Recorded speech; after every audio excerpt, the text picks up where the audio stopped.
Man, we are back in Black in the building, man. Shout out to everybody out there at the Core Plantation doing what they need to do to survive.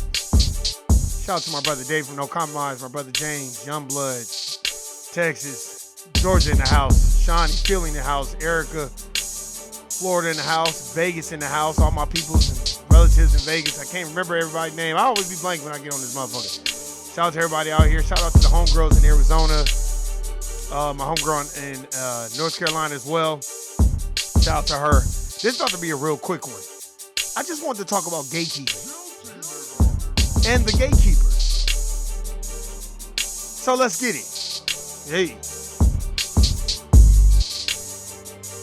Cut this shit down. This is going to be a real quick one. I just thought I would touch on it. I ain't got much time, but I wanted to touch on it because I want to really, really dive into this real quick. And two, I want to see what my brother Dave from No Compromise and my brother James Youngblood thinks. Hold on. So let's see. Only reason why, and you know, we got Oprah Winfrey up there because she's a main gatekeeper and be trying to act like she not. And, you know, and that's what be tripping me out about her. And they said that she finally addressed it. So let's see. I want to read and see what she says. Okay. Hold on. We might have some audio so we can play it and see what she got going on. You know what I mean? I'm just waiting for this commercial to go through. And then we're going to get it because I'm very interested to see what she's going to say. Is because now she's trying to clean it up because it's so much bad press. I talked about it on Sunday. Why do they keep making these type of movies? We're going to get into that too. We're going to get into that as a gatekeeper, what your responsibilities are from my perspective. And I feel like the perspective of a gatekeeper is to maintain the system. Here we go. And roles for a group of black women. Yes, and I would just like to say about this whole Taraji, you know, I heard I was trending yesterday because people are... You see, she trying to, see, that's called, as Tariq Nasheed said, niggasplaining. She know what's going on. Saying that I was not supporting Taraji. Taraji will tell you herself that I've been the greatest champion of this film. The greatest champion of the film, but not a greatest champion of foundational black American women. Championing not only the behind-the-scenes production, but also everything that everybody needed. So whenever I heard that there was something that people needed... But it shouldn't have been a problem of people needing things because when the dominant society gets on a movie set, they not asking for nothing. It's already there for them. But for some sort of reason, when it's black folk, especially foundational black Americans, we can't even get a cup of water. And she know that because she's been in that position. But when you're a gatekeeper, you're going to maintain the system. I'm not in charge of the budget because... See, when you have to come out and say those things, that means your publicist and your team is like, hey, this ain't looking good for the movie. This ain't looking good for you. You have to come out and make a statement, Oprah. Trust me, this is what happens when you got billions of dollars and you're in a position where you're a gatekeeper. Because what will happen is, you know what the dominant society does when they done with their tools? They break them. So she doesn't want to get broken. She wants to keep this money. So that's why she keeps saying, oh, I'm not in charge of the budget. But then you just said that they would come to you with things. So what are you in charge of? That's Warner Brothers. You know, that's the way the studio system works. And we as producers, everybody gets their salary. That's negotiated by your team. And so whenever I heard there was an issue or there was a problem with the cars or there was a problem with the food, I would step in and do whatever I could to make. You are a fucking billionaire. And when you say shit, people move. Stop, Oprah. This is what y'all need to understand. I'm telling y'all, This happens at the corporate plantations. It happens at the churches. It happens everywhere. This political hierarchy of needs and the gatekeepers that are put in place to maintain the system. So what you here are doing right now is cop and please. Oh, well, you know, I don't set the budget and all that. Look, if you know you did right by them, you wouldn't have to say shit. And that's why I feel like Taraji's being classy and having couth and tact and don't want to attack Oprah. But yeah, the pay. You know the pay is fucked up. You know that. You're a billionaire. You behind the scenes. You know who getting paid and who ain't getting paid. And you can see, look, they broke that down. Y'all whole body language when y'all took them pictures. You didn't want to be bothered with Taraji. You didn't want to be bothered. You want to be bothered with somebody that's going to go along, get along. And what Monique said was correct. Stop.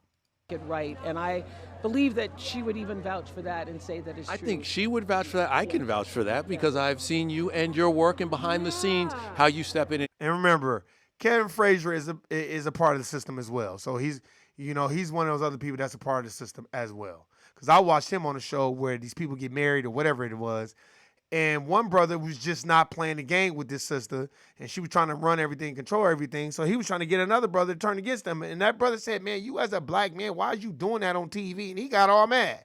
So nah, Karen Frazier's full of shit too, bald head motherfucker. You have put your own money up. I'm all for She's got a Billy. Stop with the bullshit.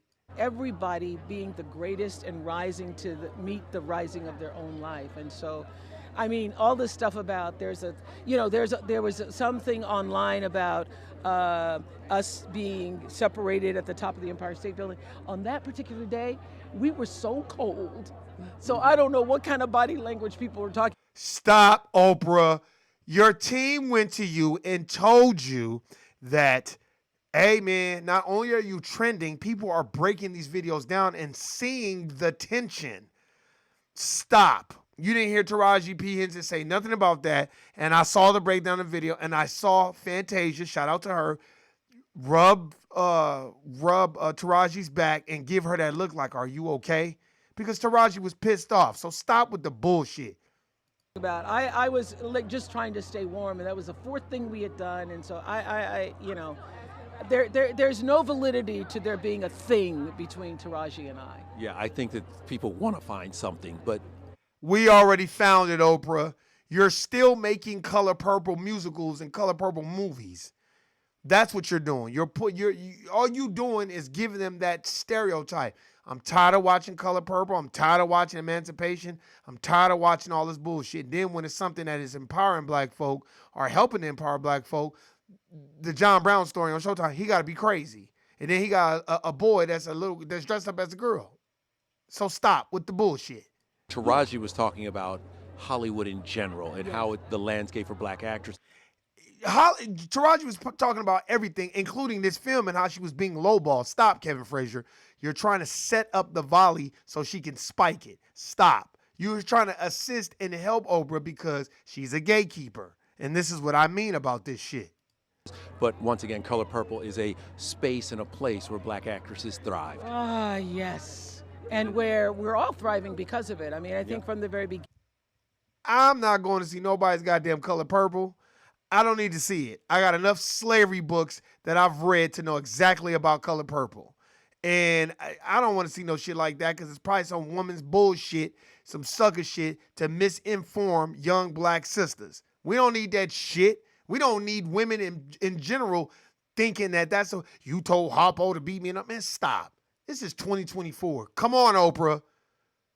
You better get with Tyler Perry's Madea dressing up looking ass, and y'all better come up with a whole new scheme. Because all this making the Color Purple and all this other shit ain't working. One of the things that Fantasia said so beautifully is that this would be a healing for people who saw it. I agree. And did you not feel that when you saw it? It touched me. It you was watch it? beautiful. Man, please. She'd have been mad at me. I'd have been like, nah. Don't you think we kind of getting tired of those type of movies? Don't you we need to be more futuristic? Why Denzel don't be making movies like that every week and every year? You know, Denzel don't be making no sucker shit like that. Y'all notice that? But it's always some gatekeeper want to put us in some Soviet position in Hollywood. First of all, I'll tell you how I feel at the end of this video. I watched it by myself. No. I needed to. It was good to watch it by myself because I got a little teary-eyed, and it was beautiful. I thought that you. Stop, Kevin Frazier. Couldn't improve on a movie, but they did add little nuances to it that made it special. And the women's performances, including Danielle and Tara, they were incredible. Oh my gosh, they were incredible. Yeah, nah. All right, let's cut the music back on, and we're going to get to it. We're going to get to it. Okay, so this is the first thing that I'm thinking about. It's this. First of all, if you keep making low vibrating movies, you're going to get low vibrating pay. That's just the fact. Maybe Taraji shouldn't have joined this film. Maybe she needed the money. I don't know. I don't know her pocketbook. But sometimes you got to sit shit out and be like, nah, I'm not fucking with that.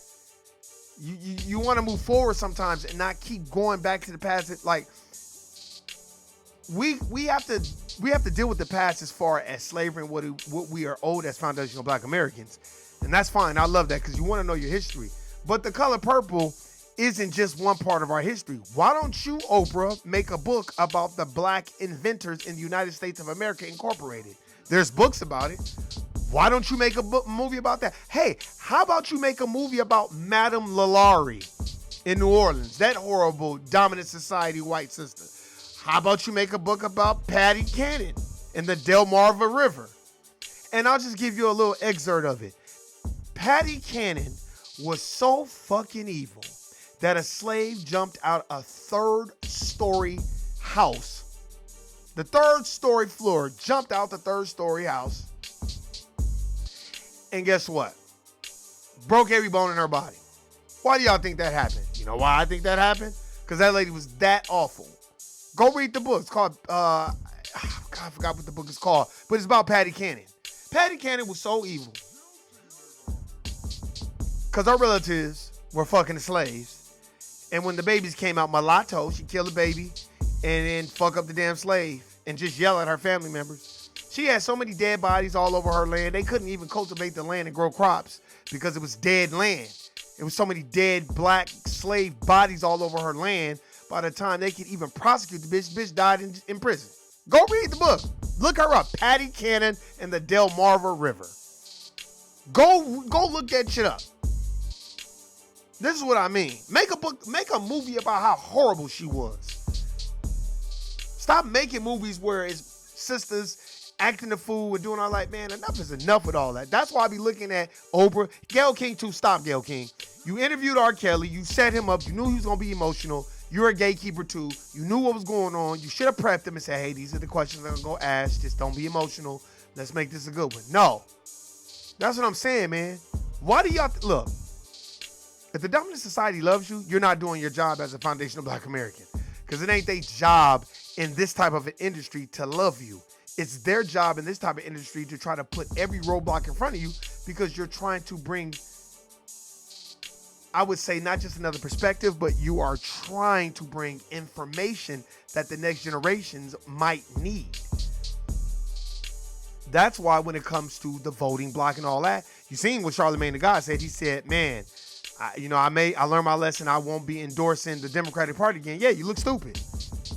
They got you up there, and now people looking at you like, yeah, Charlamagne, what the fuck is going on with Joe Biden? Joe Biden don't give a fuck about no goddamn Black folk. How many times y'all done heard me say that? But they want to talk about motherfucking... You notice they keep making the Republicans the boogeyman? Man, the Republicans... Oh, they trying to find every Republican and throw every sexual misconduct on that Republican. As if the goddamn Democratic Party is better. Stop. They are worse. That's called covert racism. It's called, man, dude, you got a future around here, Tyrone. And then when they get behind closed doors, yeah, Tyrone's just not going to cut it. He's just a typical dumb nigger. So that's... Nah, I just tell him that to encourage him, but I wouldn't put him in a position of power. That's why every goddamn corporate plantation you go to is nothing but the dominant society in charge. And if it's a Black folk or foundational Black American that's in charge, they either Moist, Sambo, or a Manny. So we got to wake up and understand who these gatekeepers are. Oprah and Gayle King is one of them. And if Oprah is niggas planning, that means there was tension. And that means Taraji probably was like, damn, man, we ain't getting paid. Whoop, whoop. Oh, I don't have nothing to do with that. They negotiate all that. Stop, Oprah. Stop with the bullshit. Stop. And you and Tyler Perry need to stop making Madea movies. And y'all need to start making movies about how god awful the dominant society is. And stop making movies and putting foundational Black American citizens in there, not paying them, and want to have a goddamn musical. That's the problem. And you wonder why they don't respect you? How many white folk besides John Travolta have you seen do a musical? Do you see Robert De Niro doing a fucking musical? Do you see Al Pacino doing a musical? Do you see Meryl Streep doing musicals? Do you see Glenn Close doing musicals? Do you see any of the dominant society motherfuckers doing musicals? Right now, they just doing music. They going back in time and making a movie about them being in a subservient position and making a musical out of it. No, they're not making no musicals out of their struggle. But here she gonna want to make a fucking musical because that's how they view our struggle, as a fucking musical. And that's why they don't respect us, because you have gatekeepers putting out this fake information, falsified advertisement under the guise of, oh, did it make you cry? Man, get the fuck out of here. No, I didn't want to go see no goddamn Color Purple 2. I went to go see The Equalizer last time I went to the theater, because Denzel Washington is the GOAT. I don't give a fuck what y'all niggas say. But let me tell you one thing, Denzel Washington don't play that sucker shit either. You know, he ain't gonna just keep playing slave roles all the goddamn time. Make us do a movie where we're being empowered. Stop just making movies about where we just singing and dancing and doing a whole bunch of sucker shit. Man, stop. Look, let me tell you something. Y'all better watch these gatekeepers, because they're at your job, they're in your family, they're everywhere. And it's up to you to either stay away from them or correct their asses. I'm gone. Guilty, nigga. Peace.